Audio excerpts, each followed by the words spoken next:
some stories refuse to fade. Tonight, we descend beneath legend to meet a face that turned heroes into statues and fear into myth. This is Medusa.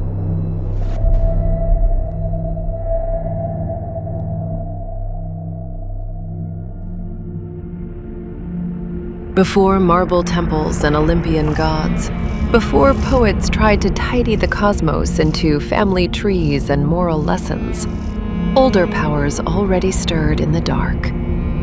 According to Hesiod's Theogony, at the ragged edges of the known world emerged three Gorgon sisters, Stheno, Euryale, and Medusa, daughters of sea deities, born of the deep. Their hair writhed with serpents, their eyes gleamed like wet obsidian, their mouths stretched wide in a rictus that was neither smile nor snarl. And in the oldest surviving sources, Medusa was not a woman who was changed. She was something that already was, a Gorgon, and unlike her sisters, a mortal.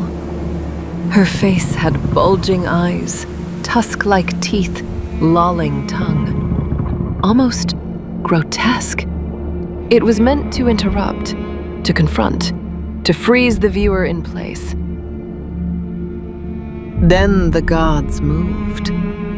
Perseus, a demigod and son of Zeus, was tasked to fetch the head of Medusa. King Polydectes hoped Perseus would die in the attempt, allowing the king to marry Perseus's mother, Danae. But Athena had other plans. She descended in a flash of bronze light, offering Perseus a reflective shield, a curved blade from Hermes, a helmet of invisibility, and a bag for the severed head. And so, in time, he reached the fog-draped Gorgon's shore. Statues littered the ground, warriors frozen mid-step, faces twisted in awe and terror. He advanced across the jagged shore, guiding himself only by the bronze mirror of his shield. Snakes stirred in the shield's reflection. Guided by Athena's hand, he beheaded her in a single motion and vanished beneath the helm of invisibility as the immortal sisters woke and roared into pursuit. From her severed neck sprang Pegasus, the winged horse, and Chrysaor, the golden warrior.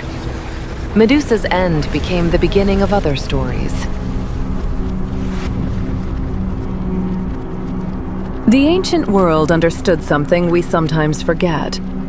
Power does not vanish, it transforms. Perseus lifted the severed head, its eyes still deadly. And Athena, the goddess who armed him, fastened Medusa's face to her aegis, the divine breastplate she wore into battle. To archaic Greeks, Medusa was not evil. She was apotropaic, a ward against chaos. They called this image the Gorgonian, Medusa's staring head used as a protective emblem. On the Temple of Artemis at Corfu, her enormous face seems almost larger than the body beneath it, hinting that the mask may have come before the actual myth. Her face appeared on temple pediments, vases, and pottery, household amulets, hoplite shields. In a world of spears and bronze, psychological warfare was surprisingly fashionable. For the Greeks, that was sufficient. Her primordial power required no explanation. Centuries later, Rome would give it one. In the 1st century CE, the poet Ovid reshaped Medusa in the Metamorphoses, transforming her from elemental force into moral narrative. In Ovid's telling, Medusa begins as human, a priestess of Minerva, renowned for her beauty. It was said that men traveled simply to look upon her. That beauty draws Neptune's attention, and within the goddess's temple, the boundary is broken. And when the goddess found out, her rage did not strike the god. It struck the girl. Her hair split into serpents. Her beauty hardened into curse. Her eyes became weapons. In this version, Medusa becomes a cautionary tale. Her beauty draws a god, the god violates her, and she is the one that is punished. The rest of the story, however, remains the same. Ovid portrayed gods as impulsive, unjust, and morally questionable. And Rome loved a story where disorder leads to visible consequence and hierarchy is restored. As the authority of the ancient gods faded, Medusa did not. Freed from theology, she entered art, psychology, and politics. And each age began to read her differently. She resurfaced in Renaissance and Baroque art, in neoclassical sculpture, in Freud's psychoanalytic essays as a symbol of anxiety of the male psyche.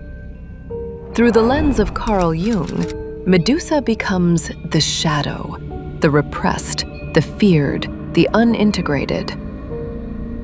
Modern feminist readings, most notably by Hélène Cixous in The Laugh of the Medusa, ask why the violated woman becomes the monster, why punishment falls not on the aggressor, but on the transformed victim. In this interpretation, Medusa does not cower. She burns with steady eyes. The myth is reframed not as divine retribution, but as displaced blame. Pegasus would later become associated with elevation and spiritual ascent. Chrysaor, whose name means golden sword, embodies force and potency. In its earliest form, the myth encodes transformation within death. Today, she appears on protest banners, street art, and ink etched onto skin. It is strange how Medusa survives, not as a creature, but as a mirror. Perhaps the terror was never her face, but the reversal of the gaze. The moment the watcher becomes the one being seen. Ironically, the figure who turned others to stone has never been petrified herself. Her story keeps shifting, reshaped by each age that tells it. Guardian of thresholds, moral lesson, psychological symbol, feminist icon. The myth does not fix her identity. We do. What we call her says less about the Gorgon and more about ourselves. So, before we descend again, which Medusa speaks to you more? And what does that insight reveal about yourself? Carry your torch and join us on the descent.